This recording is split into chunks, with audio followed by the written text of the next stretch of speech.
মাতৃত্ব শুধু সংগঠিত ক্ষেত্রের কর্মীদের অধিকার নয়, অসংগঠিত ক্ষেত্রের মহিলারাও যেন একই সুবিধা পান।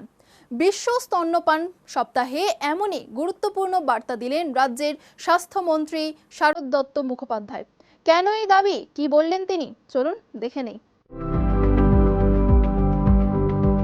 বিশ্ব স্তন্যপান সপ্তাহ উপলক্ষে বুধবার রাজ্যে আয়োজিত হয় বিশেষ সচেতনতামূলক কর্মসূচি।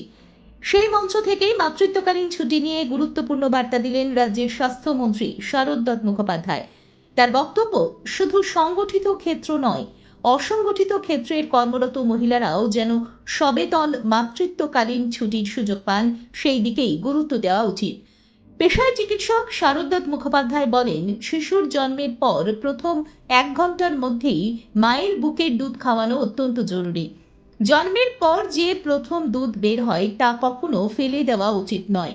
তার কথায়, এটাই শিশুর জীবনের প্রথম প্রাকৃতিক প্রতিরোধ ব্যবস্থা, যা রোগ প্রতিরোধ ক্ষমতা গড়ে তুলতে গুরুত্বপূর্ণ ভূমিকা পালন করে।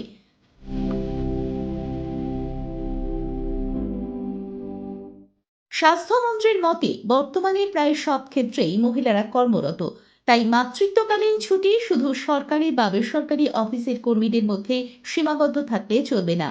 অসংগঠিত ক্ষেত্রের শ্রমজীবী মহিলাদের জন্য সবেতন মাতৃত্বকালীন ছুটির ব্যবস্থা হওয়া উচিত।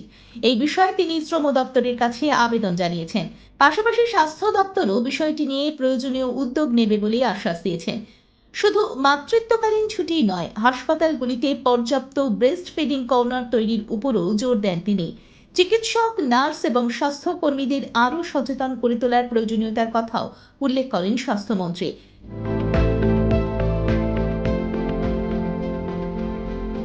বিশেষজ্ঞদের মতে, শিশুর জন্মের প্রথম 6 মাস শুধুমাত্র মায়ের বুকের দুধই তার জন্য সবচেয়ে নিরাপদ ও পুষ্টিকর খাদ্য।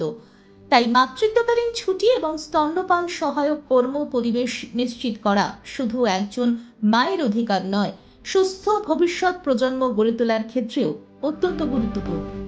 দেখুন এই সময়ের তথ্য ও চিত্র প্রতিদিন রাত 9টায় ও সকাল 8টায় শুধুমাত্র চ্যানেল 1-এ।